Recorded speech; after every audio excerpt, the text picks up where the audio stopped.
미국에서요 이제 비즈니스를 하는데 해외에 있는 프리랜서에게 일을 맡겼단 말이죠. 근데 갑자기 그에게 지급한 비용에 대해서 나한테 30%에 달하는 세금 책임이 생긴다면 이게 믿어지실까요? 해외에서 발생한 소득인데, 그리고 나는 지급한 건데 왜 내가 세금 부담을 하게 되지? 그리고 또 해외에서 발생한 서비스에 대한 대가인데 왜 미국에서 과세를 하지? 여러 가지 또 궁금한 사항이 생길 수 있을 거예요. 결국 오늘은요 이러한 해외 지급과 관련된 국제 과세 규정에 대해서 한번 살펴보려고 합니다. 모르고 지나갔다가는 또 큰 비용을 감수할 수도 있을 테니까요.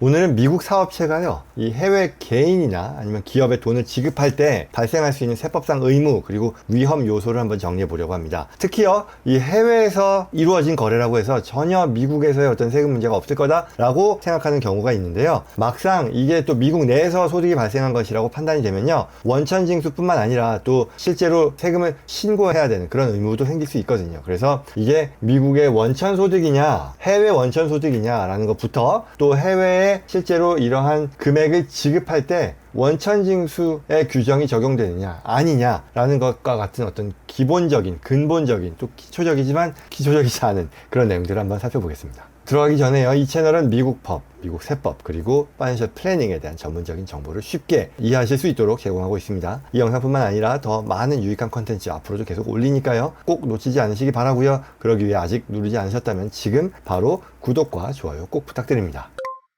본격적으로 이 국제 과세 규정 속에서 해외 지급이 어떻게 다루어지고요, 또 어떤 경우에 미국에서 세금을 요구하는지를 한번 알아보겠습니다. 제가 이제 이러한 국제 과세에 대한 얘기를 그다지 많이 다루지 않았는데 오늘은 어쩌면 굉장히 오랜만에 다룬 그런 상황인 것 같습니다. 자, 우선 해외에 지급하는 그런 소득과 관련해서 가장 기본이 되는 거는요 이러한 소득의 성격과 이 소득의 원천, 더 정확하게는 이겁니다. 미국 세법에서는요 소득의 성격을 크게 두 가지로 나누는데요, 첫 번째는 이건 인터내셔널 텍스 관점에서의 얘기입니다. 첫 번째는요 배당이라던가 아니면 이자 아니면 임대료 또는 로열티와 같이 이걸 수동적인 소득이기도 하고 따박따박 나가는 그런 소득이잖아요. 뭐 배당도 그렇고 이자도 그렇고 이거를 FEDUP이라고 부르거든요. 이게 Fixed, Determinable, Annual and Periodical 이라는 뜻인데요, FEDUP 소득이라고 불러요. 그리고 두 번째는요 물건을 팔아서 그에 대한 대가를 받는다거나 아니면 서비스를 제공하는 것과 같은 어떤 능동적인 비즈니스 활동, 사업 활동에서 발생하는 소득이 있어요. 이거는 ECI라고 부르거든요. Effectively Connected Income이라고 부릅니다. 그래서 이렇게 두 가지로 나누어요. 두 가지로 왜 나누느냐, 이 두 가지 소득에 따라 과세 방식 자체가 크게 달라지기 때문인데요, 그래서 구분을 하게 되는 거죠.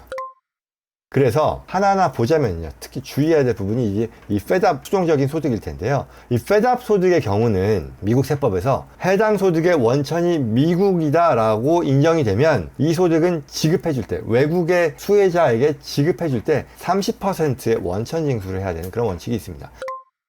예를 들어서요 외국인 투자자가요 여러분들이 갖고 있는 미국 C코퍼레이션에 투자해 둔 돈이 있어요. 이에 대해서 배당을 지급한다라고 하면요 지급할 때 그 총액의 30%를 우선 떼서 지급하는 회사가요 IRS에 보내고요 나머지 70%만 투자자에게 지급해야 됩니다. 그리고 여기서 한 단계 더 나가서요 이 영상을 보시는 분들이 다 한국 분들이시니까요 한국에 이러한 배당을 받는 사람, 외국인 투자자가 있다면, 한국인이라면 원천 징수율은 30%가 아니라 10% 또는 15%로 줄어들게 됩니다. 이거는 조세 조약이 미국과 한국 간에 있기 때문인데요, 좀 수준이 높아지긴 합니다만, 아무튼 FEDUP 소득에 대해서 미국의 원천이 있을 때에는 지급할 때 원천 징수를 하는데 30% 또는 한국인의 경우는 한미 조세 협정이 있고요, 이 조세 협정에 따라서 배당금에 적용되는 이 원천세율이 10% 또는 15%이니까요 거기에 해당되는 원천세를 징수하고 이것을 지급하게 된다라는 거죠.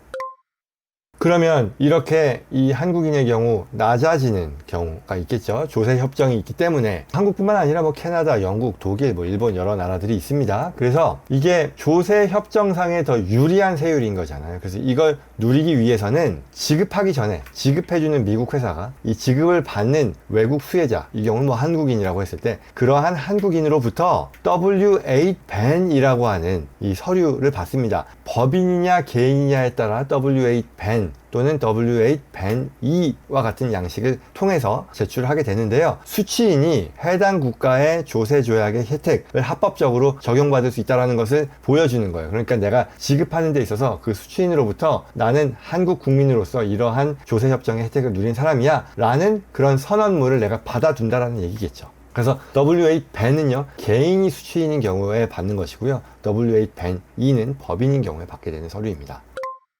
그러면은 이 FEDAP과 같은 수동적 소득을 얘기했는데요. 그게 아니라 개인 서비스 아니면 판매와 같은 능동적으로 발생하는 소득, 뭐 인적인 용역이라던가 비즈니스 관련한 대가겠죠. 이 경우는 어떻게 되느냐? 이때는 그러한 제공자가요, 서비스를 실제로 수행한 장소가 어디냐가 핵심입니다. 예를 들어서요, 디자인 작업을 해요. 디자인 작업을 하는 해외 프리랜서가 있어요. 그리고 그분이 모든 작업을 본인이 거주하는 해외, 뭐 한국이라고 칠게요. 그렇다고 하면 어떻게 될까요? 이거는 원천이 해외에 원천이 있는 겁니다. 따라서 미국에서 이러한 대가를 지급할 때 원천 징수를 할 일이 없어요. 근데 만약에 이러한 해외 프리랜서가요, 미국에 일정 기간 체류하면서 실제로 미국에서 그러한 작업을 수행했다면 이건 미국 원천 소득으로 볼 가능성이 커집니다. 즉, 누가 서비스를 제공했느냐 뿐만 아니라 어디에서 서비스를 퍼폼했느냐, 서비스를 제공했느냐가 중요해진다라는 그런 얘기죠. 그래서 만약에 이게 미국의 원천 소득으로 판정이 된다면요, 사업체 입장에서는요, 그 서비스 대가를 지급할 때요, 역시 일정 금액을 원천 징수합니다.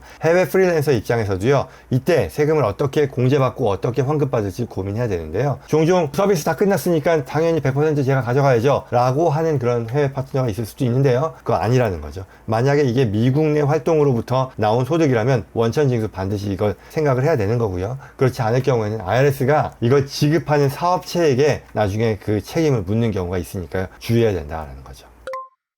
자, 정리하자면요, 해외로 돈을 보내는 상황에서는요, 다음 단계를 반드시 밟아야 된다는 겁니다. 첫째, 상대방에게 지급하는 소득이요, FEDAP 인컴, 수동적 소득인지 아니면 능동적인 소득, ECI라고 말씀드렸습니다. Effectively Connected Income, 사업소득인지를 구별해서 파악한다. 그 다음에 둘째, 만약에 서비스 비용이라면 그 서비스가 어디에서 수행됐는지를 확인해야 된다라는 거고요. 그 다음에 셋째, 어찌됐건 이게 미국의 원천이 있는 소득이라면 30%의 원천 징수를 기본적으로 고려하되, 조세 조약을 통해서 그러한 지출되는 소득의 성격에 따라 조세 조약상의 세율 인하가 가능한지, 그리고 또 세율 인하가 가능하다면 그 수혜자, 수취인으로부터 W8 벤이라던가 W8 벤 2와 같은 서류로서 그러한 선언문을 받을 수 있는지를 확인해야 된다는 거죠. 그렇게 했을 때 원천 징수율이 어떻게 결정이 되는지, 그리고 원천 징수를 이렇게 했을 때 나중에 IRS로부터 내가 지급해주는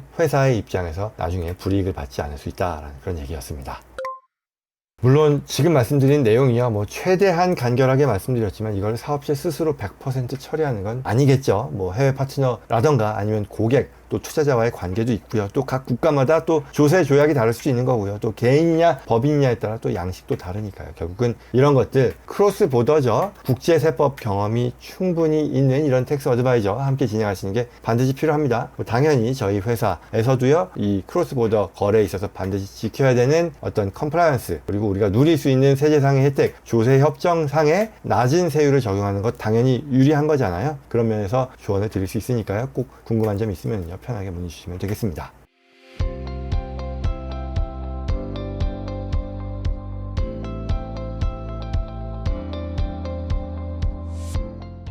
자, 오늘은 해외 거래에 있어서 지급을 할 때 어떤 방식으로 원천 징수를 해야 되는지, 그리고 그걸 어떤 단계를 거쳐서 고려해야 되는지를 살펴봤습니다. 오늘 내용 도움이 되었길 바랍니다. 이런 정보 필요한 분들 주변에 많이 계실 겁니다. 또 이 채널 여러분과 함께 성장하는 공간입니다. 구독과 좋아요로 다음에도 꼭 필요한 정보 놓치지 마시고요. 또 주변 분들께도 전달될 수 있도록 도와주시기를 부탁드립니다. 고맙습니다.